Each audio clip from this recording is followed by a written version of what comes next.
Oke, kembali jumpa teman-teman.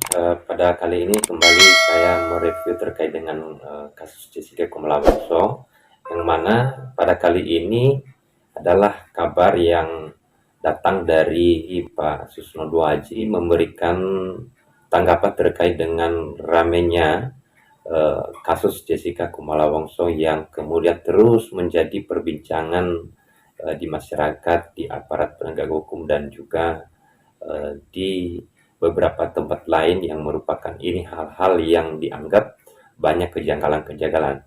Di mana beliau juga mengatakan bahwa beliau ini sudah cukup lama menjadi penyidik, ya, menjadi penyidik dan kemudian sampai menjadi Kabareskrim atau menjadi Kepala Badan Reserse Kriminal.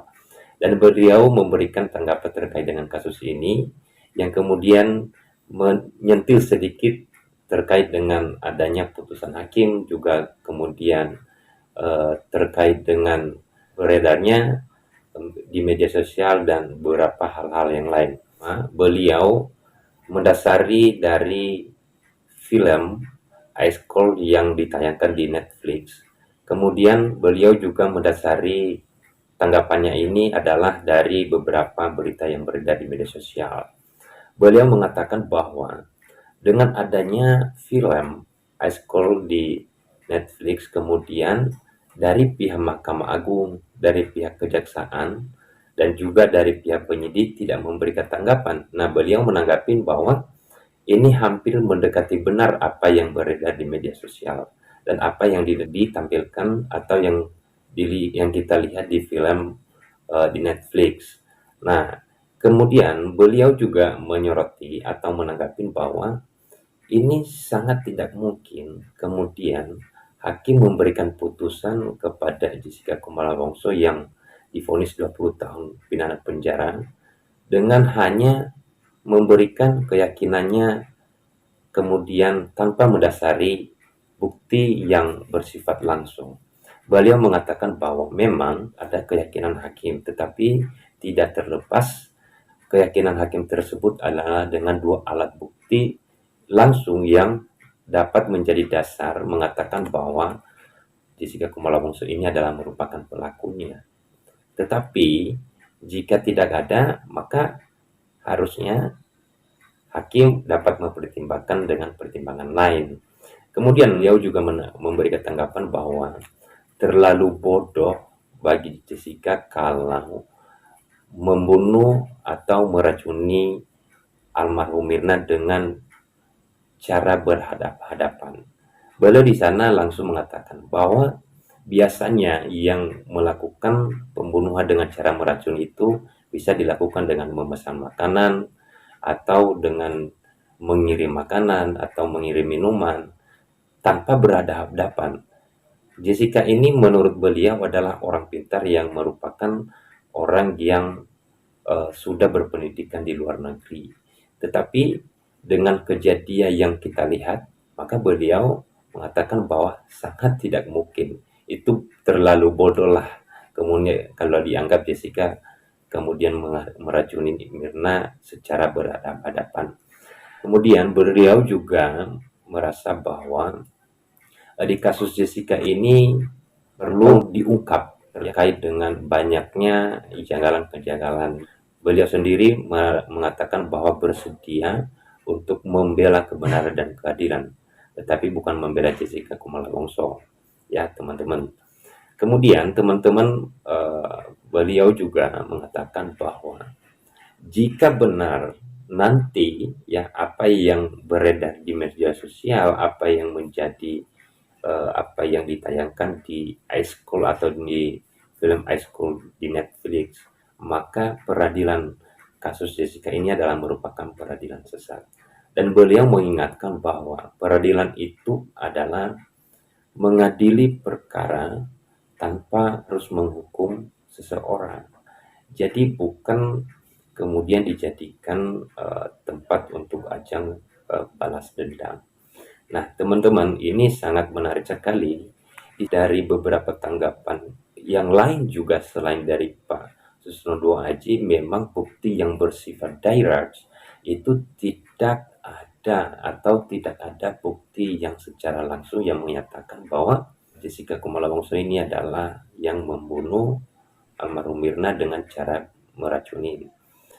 Beliau juga mengatakan bahwa eh, hakim itu hanya mendasari dengan bukti petunjuk yang kemudian dilihat dari CCTV yang saat Jessica menaruh tasnya di samping kopi, kemudian dianggap bahwa disitulah ada tangan Jessica yang memasuki racun di kopinya si Mirna. Nah, ini juga merupakan hal yang diragukan ya. Beliau juga meragukan terkait dengan eh, dasar dari hakim tersebut, di mana beredarnya beberapa hal yang kemudian mengatakan bahwa Jessica Kumala Wongso ini perlu dibebaskan, tetapi dari Mahkamah Agung, dari Kejaksaan, dan dari penyidik belum menanggapi atau tidak menanggapi sama sekali terkait dengan hal-hal yang beredar di media sosial ini. Nah, di sini saya setuju dengan beliau. Kenapa?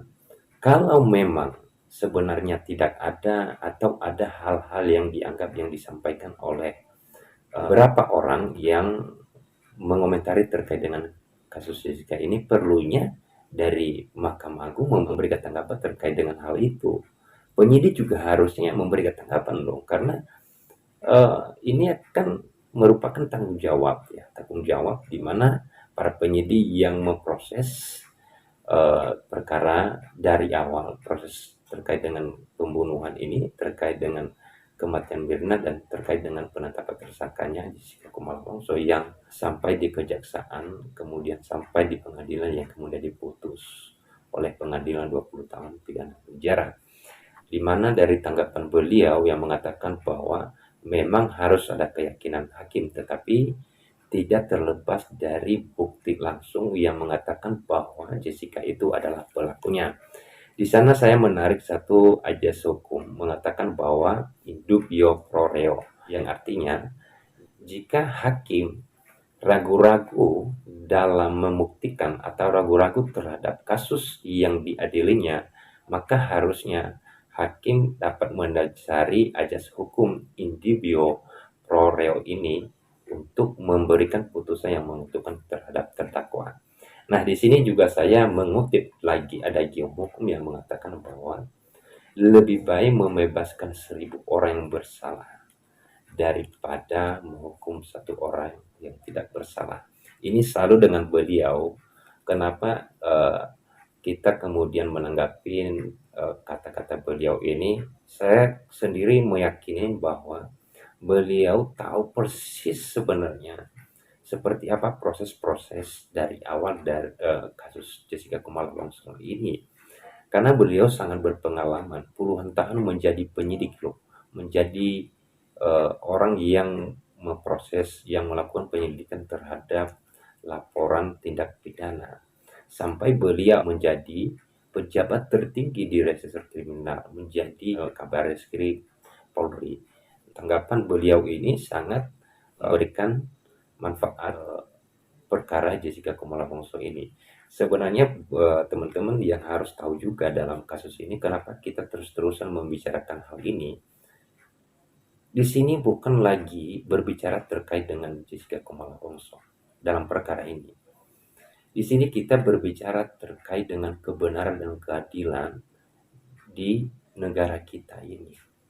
Kalau kita berbicara Jessica Kumala Wongso, dia kan sudah divonis dan sudah menjalani pidana penjara sudah 7 tahun kalau dihitung dari tahun 2016. Nah, di sini kita mengomentari terkait dengan proses peradilan dalam perkara ini. Ini kita mencegah adanya terjadi hal yang sama pada perkara-perkara ke depan yang kemudian mengakibatkan seseorang dihukum tanpa ada bukti yang secara langsung melakukan tindak pidana. Nah, ini hal yang menjadi sorotan bagi kalangan masyarakat. Saya mengingatkan sekali lagi, bukan tentang Jessica Kumala Wongso-nya, tapi terkait atau tentang proses perkara dalam perkara kasus Jessica Kumala Wongso ini. Kita mencari kebenaran dan keadilan, bukan kita lagi berbicara membela mati-matian Jessica Kumala Wongso, tidak ya, karena biar gimana pun Jessica sudah menerima putusan yang sudah diputus oleh Pengadilan Negeri Jakarta Pusat dan sudah menjalaninya. Nah, kita harus rubah paradigma ya, kita harus rubah mindset masyarakat atau orang-orang yang kemudian mungkin berseberangan dengan apa yang kita sampaikan, apa yang menjadi harapan kita gitu. Kurang lebih yang menjadi review dalam video kali ini. Berikutnya nanti saya akan terus mereview terkait dengan perkembangan kasus Jessica Kumala Wongso ini. Terima kasih dan sampai jumpa.